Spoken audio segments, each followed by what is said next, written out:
روس، امریکہ، ایران، ترکیہ، کیا جولانی ان سب سے نمٹ پائے گا؟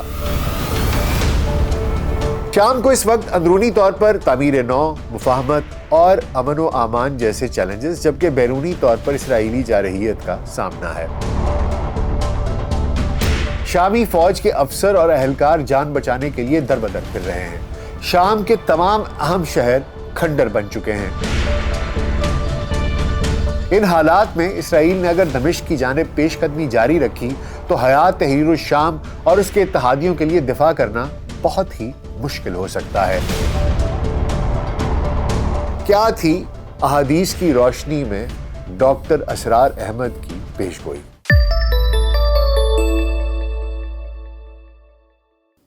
VLC پوڈ کاسٹ پر ڈاکٹر ناصر بیگ کے ساتھ آپ کی خدمت میں حاضر ہیں۔ السلام علیکم۔ بشار الاسد کے دمشق سے فرار کے بعد شام میں منظرنامہ تیزی سے تبدیل ہو رہا ہے۔ حیات تحریر الشام دمشق، حلب، حما اور حمص پر مکمل طور پر قابض ہو چکی ہے، لیکن ملک کا بیشتر حصہ ابھی تک اس کے کنٹرول میں نہیں ہے۔ اسرائیل کی فوج گولان کی پہاڑیوں پر قبضے کے بعد شام میں اندر تک داخل ہو چکی ہے اور اس وقت وہ دمشق سے صرف 25 کلومیٹر کی دوری پر ہے۔ درہ کے کئی علاقوں پر چھوٹے چھوٹے مسلح گروہ قابض ہیں۔ یوں پورا صوبہ ٹکڑوں میں بٹ چکا ہے۔ دیر الضرور صوبے کے دارالحکومت پر تو حیات تحریر الشام کا قبضہ ہے، لیکن باقی پورے صوبے پر کرد افواج کا راج ہے۔ ترکی کی سرحد کے ساتھ ترک نواز مسلح گروہ اور کرد افواج برسر پیکار ہیں۔ اس صورتحال کو دیکھتے ہوئے اب ہر کوئی ایک ہی سوال پوچھ رہا ہے کہ شام الاسد خاندان کے جبر سے تو آزاد ہو گیا، لیکن کیا وہ اپنی اس آزادی کو برقرار رکھ پائے گا؟ آج کی اس ویڈیو میں ہم حقائق جاننے کی کوشش کریں گے، ان سوالات کے جوابات تلاش کرنے کی کوشش کریں گے، لیکن اس سب سے پہلے میں چاہتا ہوں کہ سب سے پہلے آپ پاکستان کے معروف مذہبی اسکالر ڈاکٹر اسرار احمد کا یہ ایک ویڈیو کلپ ذرا سن لیجئے، جو آج سے کچھ دہائیاں پہلے کا ریکارڈ ہوا ہے، اور اس کے بعد آگے بات کریں گے کہ آج سے کئی سال پہلے ڈاکٹر اسرار احمد نے شام اور مشرق وسطیٰ اور یہ خطہ عرب کے بارے میں کیا بات چیت کی تھی، احادیث کی روشنی میں کیا پیش گوئی کی تھی۔ تو آئیے وہ دیکھ لیتے ہیں۔ یہ سارے ممالک حدیث میں موجود ہے کہ مسلمانوں کے ہاتھوں سے نکل جائیں گے جنہیں یہودی گریٹر اسرائیل میں شامل کرتے ہیں۔ یہاں تک کہ حدیث میں تو آتا ہے کہ مدینے کے دروازوں تک پہنچ جائیں گے، لیکن مدینے میں داخل نہیں ہو سکیں گے، اللہ تعالیٰ خصوصی حفاظت فرمائے۔ تو یہ بڑی تلخ بھٹی آنے والی ہے۔ ڈاکٹر اسرار احمد کی یہ گفتگو آپ کو سنانے کا مقصد صرف یہ تھا کہ اب جو کچھ ہو رہا ہے لرزہ طاری ہو جاتا ہے، خوف طاری ہو جاتا ہے یہ سوچ کر کہ جیسے شاید ہم اب اس وقت میں آ گئے ہیں جس وقت میں یہ سب تبدیلیاں ایک دم سے رونما ہونی ہیں۔ ایک بڑی تبدیلی تب ہوئی تھی جب پہلی جنگ عظیم ہوئی، بیلفور ڈکلیریشن ہوئی، عرب ممالک وجود میں آئے، سلطنت عثمانیہ ٹوٹی، اور اب ایک بڑی تبدیلی تقریباً اس کے 108-10 سال کے بعد آپ دیکھ رہے ہیں کہ دوبارہ وقوع پذیر ہو رہی ہے۔ تو سب سے پہلے آپ کو شام کے محل وقوع سے آگاہ کر دیتے ہیں۔ شام کی آبادی 2,20,00,000 افراد پر مشتمل ہے اور یہ بحیرہ روم کے مشرق میں واقع ہے۔ اس کی شمالی سرحد ترکی، جنوبی سرحد اردن، مغربی اور جنوب مغربی سرحد لبنان اور اسرائیل، جبکہ مشرقی سرحد عراق سے جڑی ہے۔ اسرائیل نے شام پر فضائی حملے حیات تحریر الشام کی پیش قدمی سے قبل ہی شروع کر دیے تھے۔ نیتن یاہو کی فوج شام کے مختلف علاقوں میں اب تک 450 سے زائد حملے کر چکی ہے، اور بعض رپورٹس کے مطابق تو ان حملوں کی تعداد شاید 600 سے بھی تجاوز کر چکی ہے۔ ان حملوں میں اسرائیلی لڑاکا طیاروں نے شامی فوج کے اڈوں، اسلحہ کے گوداموں، بارود کے ڈپو، ایئرپورٹس، ایئر بیسز، بحری اڈوں اور فوج کے تحقیقاتی مراکز کو نشانہ بنایا ہے۔ اس کی آبی گزرگاہوں پر قائم پل اور عسکری اعتبار سے اہمیت کی حامل تمام رابطہ سڑکوں کو بھی تباہ کر دیا ہے۔ اسرائیل دعویٰ کر رہا ہے کہ یہ کارروائیاں اس نے کیمیائی ہتھیار اور اسلحہ کے ڈپو تباہ کرنے کے لیے کی ہیں تاکہ یہ ہتھیار شدت پسند گروہوں کے ہاتھ نہ لگ سکیں۔ حیات تحریر الشام کے جنگجو جس وقت دمشق میں داخل ہوئے، اس کے فوراً بعد اسرائیلی فوج اقوام متحدہ کی نگرانی میں گولان کی پہاڑیوں پر قائم بفر زون میں داخل ہو گئی اور اس پر قبضہ کر لیا۔ اسرائیلی فوج کی پیش قدمی ابھی تک جاری ہے اور اس وقت وہ دمشق سے صرف 25 کلومیٹر کی دوری پر ہے۔ گولان کا علاقہ اسٹریٹجک اعتبار سے اسرائیل اور شام دونوں کے لیے انتہائی اہم ہے۔ پتھریلی پہاڑیوں پر مشتمل 60 کلومیٹر طویل یہ علاقہ دمشق کے جنوب مشرق میں ہے۔ دمشق اور گولان کی پہاڑیوں کے درمیان صرف 60 کلومیٹر کا فاصلہ ہے اور اسرائیل اس اونچائی پر بیٹھ کر آسانی سے دمشق پر نظر رکھ سکتا ہے۔ یہ علاقہ اسرائیل نے سن 1967 میں یوم کپور کی جنگ کے دوران قبضے میں لیا تھا۔ اگر آپ کو یوم کپور کی جنگ کے بارے میں جاننا ہے تو ہم نے جمال عبد الناصر اور انور سادات ان دونوں پر ویڈیوز بنائی ہوئی ہیں، ان میں یہ ہم نے تفصیل سے اس کے اوپر بات کی ہے۔ اس علاقے میں شامی عرب قبائل کے ساتھ ساتھ یہودی بھی آباد تھے۔ اسرائیلی قبضے کے بعد شامی عرب قبائل اس علاقے سے نقل مکانی کر گئے، تاہم دروز فرقے سے تعلق رکھنے والے شامی افراد اب بھی یہیں یہودیوں کے ساتھ موجود ہیں۔ اس وقت گولان کے علاقے میں 30 سے زائد اسرائیلی بستیاں موجود ہیں، جن میں ایک اندازے کے مطابق 20,000 افراد رہائش پذیر ہیں۔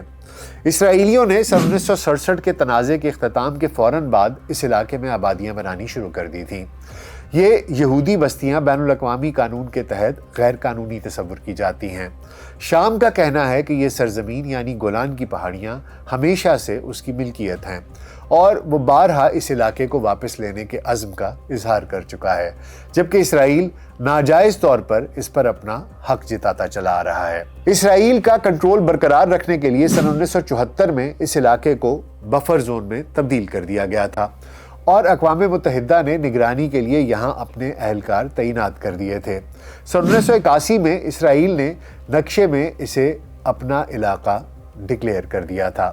عالمی برادری نے اس کا یہ دعویٰ تسلیم نہیں کیا تھا، تاہم سن 2019 میں ڈونلڈ ٹرمپ کے دور میں امریکہ نے گولان کی پہاڑیوں پر اسرائیل کا حق تسلیم کر لیا تھا۔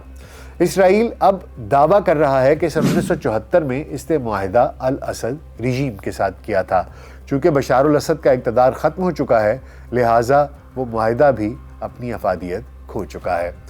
گولان پر قبضے کے بعد اب ہم کہہ سکتے ہیں کہ اسرائیل کا ہاتھ شام کی شہرک تک پہنچ گیا ہے۔ نیتن یاہو کی فوج نے پے در پے حملوں کے بعد شامی فوج کی لڑنے کی صلاحیت مکمل طور پر ختم کر دی ہے۔ الازکیہ البیضا سمیت تمام بندرگاہیں اور بحری اڈے اور وہاں کھڑے جنگی جہاز تباہ ہو چکے ہیں۔ شامی فوج کے افسر اور اہلکار جان بچانے کے لیے در بدر پھر رہے ہیں۔ شام کے تمام اہم شہر کھنڈر بن چکے ہیں، رابطہ پل اور سڑکیں برباد ہو چکی ہیں، اسلحہ اور بارود کے گودام جل کر راکھ ہو چکے ہیں، ٹینک، توپیں اور میزائل، ہر قسم کا دفاعی اسلحہ ناکارہ بنا دیا گیا ہے۔ ان حالات میں اسرائیل نے اگر دمشق کی جانب پیش قدمی جاری رکھی تو حیات تحریر الشام اور اس کے اتحادیوں کے لیے دفاع کرنا بہت ہی مشکل ہو سکتا ہے، کیونکہ ایک طاقتور دشمن کے ساتھ لڑنے کے لیے جن وسائل کی ضرورت ہوتی ہے وہ اس وقت ان کے پاس موجود نہیں ہیں۔ شام کے دیگر علاقوں کی بھی بات کر لیتے ہیں۔ وہاں دیکھیں تو ادھر کی صورتحال بھی کوئی بہت حوصلہ افزا نہیں ہے۔ شمالی شہر منبج میں اس وقت ترکی کی حمایت یافتہ مسلح گروہ اور کرد افواج کے درمیان گھمسان کا رنج جاری ہے۔ یہ علاقہ ترکی کی سرحد کے ساتھ ملتا ہے اور اس پر کرد افواج کا کنٹرول ہے۔ ترکی ہرگز نہیں چاہتا کہ سرحد پار کے علاقے کے کردوں کا کنٹرول رہے۔ ترکی کی مسلح افواج سرحد پر الرٹ ہیں اور اپنی حمایت یافتہ گروہوں کو مکمل عسکری معاونت فراہم کر رہی ہیں۔ اس وقت حلب صوبے کا ایک وسیع علاقہ ترکی کی حمایت یافتہ گروہوں کے قبضے میں ہے۔ درا کا پورا صوبہ بھی چھوٹے چھوٹے ٹکڑوں میں بٹ چکا ہے۔ ہر ٹکڑے پر کسی نہ کسی مسلح گروہ کا قبضہ ہے اور دمشق سے ان کا کوئی رابطہ نہیں ہے۔ یہی صورتحال دیر الزور صوبے کی ہے۔ اس کے دارالحکومت دیر الزور پر تو حیات تحریر الشام کا قبضہ ہے، لیکن باقی پورے صوبے پر کرد افواج کی حکمرانی ہے۔ شام صرف اندرونی خلفشار اور اسرائیل کے حملوں کا شکار ہی نہیں، بلکہ امریکہ اور روس سے بھی اس کی سالمیت کو خطرہ ہے۔ شام میں اس وقت امریکہ کے تقریباً 900 فوجی تعینات ہیں۔ شام کے شمال مشرقی علاقے میں امریکہ نے الامر آئل فیلڈ اور الشدادی میں اپنے فوجی اڈے قائم کر رکھے ہیں۔ اس کے علاوہ شام کی عراق اور اردن کے ساتھ ملنے والی سرحد کے قریب امریکہ نے ایک اور چھوٹی چوکی بھی بنا رکھی ہے، جسے الطنف گیرزن کے نام سے جانا جاتا ہے۔ امریکہ جو خود کو جمہوریت اور انسانی حقوق کا چیمپئن قرار دیتا ہے، اس نے شام میں اپنی یہ فوجی اڈے بلا اجازت قائم کیے تھے۔ اس کے لیے اس نے شام کی حکومت سے کوئی اجازت نہیں لی تھی۔ امریکہ اپنی اس دھونس کا جواز یہ پیش کرتا ہے کہ داعش کے عسکریت پسندوں کے خلاف لڑنے کے لیے شام میں اس کی فوج کی موجودگی ضروری ہے۔ روس کے شام میں 2 اڈے ہیں، ایک طرطوس کا بحری اڈہ اور دوسرا حمیم کا فضائی اڈہ۔ شام کے ساحلی قصبے طرطوس میں قائم روس کا بحری اڈہ بحیرہ روم میں داخل ہونے کے لیے روس کا واحد راستہ ہے۔ روس اس بحری مرکز کو اپنے بحری جہازوں کو ایندھن کی فراہمی اور ان کی مرمت کے لیے استعمال کرتا ہے، جس کی وجہ سے روس بحری جہاز آبنائے ترکیہ کے راستے بحیرہ اسود میں واقع اپنی بندرگاہوں کی طرف لوٹے بغیر بحیرہ روم میں قیام کر سکتے ہیں۔ طرطوس گہرے پانیوں کی ایک بندرگاہ ہے، جس سے روس کو اپنی جوہری آبدوزیں اس علاقے میں رکھنے کی سہولت حاصل ہے۔ شام نے سن 1971 میں ایک معاہدے کے تحت طرطوس کی سائٹ سوویت یونین کو لیز پر دی تھی۔ سن 1991 میں سوویت یونین کے خاتمے کے بعد اس کے بیرون ملک ممالک میں قائم بہت سے فوجی اڈے بند کر دیے گئے تھے، لیکن طرطوس کا یہ اڈہ خالی نہیں کیا گیا تھا۔ 2015 میں جب روس نے بشار الاسد کا اقتدار بچانے کے لیے اس کے مخالفین کے خلاف کارروائی کی تو بشار الاسد نے بدلے میں طرطوس کی بندرگاہ دوبارہ 49 سالہ لیز پر روس کو دے دی تھی۔ 2015 میں روس نے شام کے ساحلی شہر الازقیہ میں حمیم سویلین ہوائی اڈے کو فوجی ایئر بیس میں تبدیل کر دیا۔ یہ ایک محفوظ ہوائی اڈہ ہے جس کی حفاظتی حدود اور فضائی دفاع کا دائرہ 250 کلومیٹر تک ہے۔ شام کی خانہ جنگی کے دوران حکومت مخالف گروہوں کے زیر قبضہ علاقوں پر فضائی حملوں کے لیے روس نے اسی فضائی اڈے کو استعمال کیا تھا۔ یہ اڈہ روس کے نیم فوجی گروپ ویگنر کی آمد و رفت اور لاجسٹک مدد کے لیے بھی استعمال ہوتا ہے۔ اب شام کی مجموعی صورتحال دیکھی جائے تو اس وقت کچھ یوں ہے کہ مختلف گروہ ملک کے مختلف حصوں کا کنٹرول سنبھالے ہوئے ہیں۔ ایک جانب سے ترکی اور دوسری جانب سے اسرائیل کی فوج شام پر حملہ آور ہے۔ امریکہ اور روس اپنے اپنے فوجی اڈوں سمیت وہاں موجود ہیں۔ داعش جیسی شدت پسند تنظیموں کے دوبارہ ابھرنے کا خدشہ بھی اپنی جگہ قائم ہے۔ ہر گزرتے دن کے ساتھ منظرنامہ تیزی سے تبدیل ہو رہا ہے۔ اس وقت حیات تحریر الشام کے بانی ابو محمد الجولانی کے لیے چند بنیادی چیلنجز ہیں۔ پہلی بات تو یہ ہے کہ آیا وہ شام کو متحد رکھنے میں کامیاب ہوتے ہیں یا نہیں۔ دوسرا یہ دیکھنا ہوگا کہ شام کی تعمیر نو کے لیے ان کا منصوبہ کیا ہے۔ تیسرا چیلنج یہ ہے کہ آیا وہ اسرائیل کو واپس اپنی سرحد سے دور دھکیل سکیں گے یا نہیں۔ چوتھی سب سے اہم بات یہ ہے کہ عالمی برادری کا اعتماد جیتنے کے ساتھ کیا وہ اپنے ہمسایہ ممالک ایران، لبنان اور ترکی کے ساتھ تعلقات بہتر بنانے میں کامیاب ہو جائیں گے یا نہیں۔ جہاں تک بات شام میں تعمیر نو کی ہے تو اس کے لیے تو شام کے عوام کو بھی کچھ عرصہ اور انتظار کرنا پڑے گا۔ حیات تحریر الشام کے رہنما ابو محمد الجولانی نے شام کو متحد کرنے کا عہد تو کیا ہے، تاہم یہ بات غیر یقینی ہے کہ آیا وہ اس مقصد کو حاصل کر پائیں گے یا نہیں۔ شام کے حق میں سب سے بہتر تو یہ ہے کہ حیات تحریر الشام ملک میں موجود دیگر سیاسی قوتوں کے ساتھ مل کر کام کرے اور ذمہ داری کے ساتھ حکومت کرے، قومی مفاہمت کو فروغ دے، بدلہ لینے اور لوٹ مار کی اس روایت کو توڑے جس کی مثال پڑوسی ریاستوں میں ملتی ہے، اور سب سے بڑھ کر یہ کہ یہ جو مسلکی تناؤ ہے، مسلکی لڑائیاں ہیں، اس سے بھی جان چھڑائے۔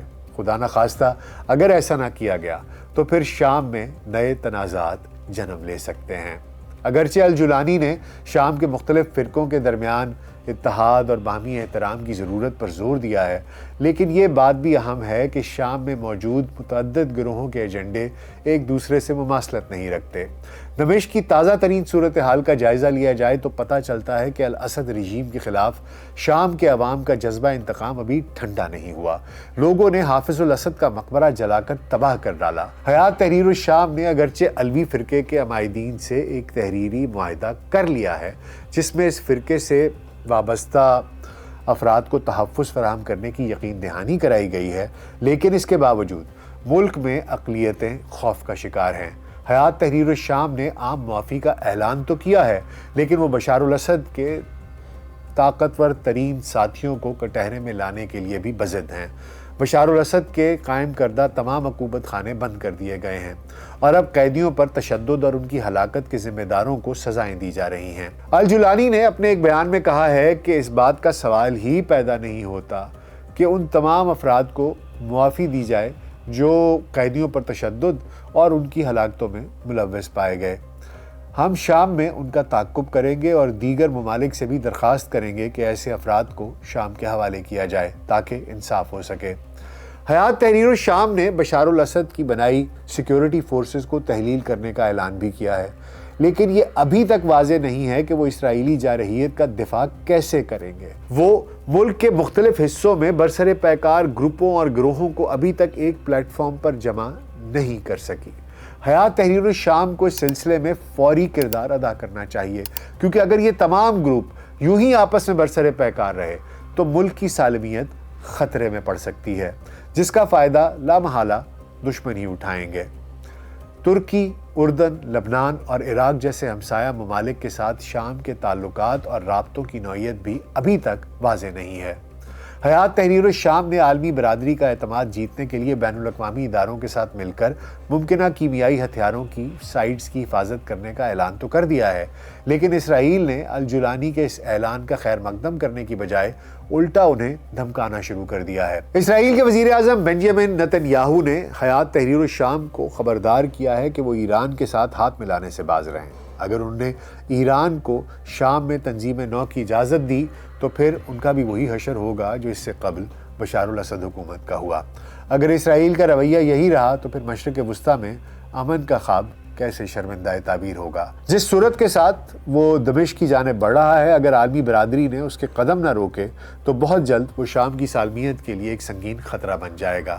اقوام متحدہ کو اس صورتحال کا فوراً نوٹس لینا چاہیے اور عالمی برادری کے ساتھ ساتھ مسلم امہ کو بھی چاہیے کہ وہ شام میں امن اور اس کی تعمیر نو کے لیے فوری طور پر کردار ادا کرے تاکہ طویل عرصے سے خانہ جنگی کا شکار شام کے عوام سکھ کا سانس لے سکیں اور شام مزید کسی بھی ڈس انٹیگریشن سے، انتشار سے بچ جائے۔ امید ہے آپ کو آج کا پوڈ کاسٹ پسند آیا ہوگا۔ اپنا بہت خیال رکھیے گا۔ شکریہ۔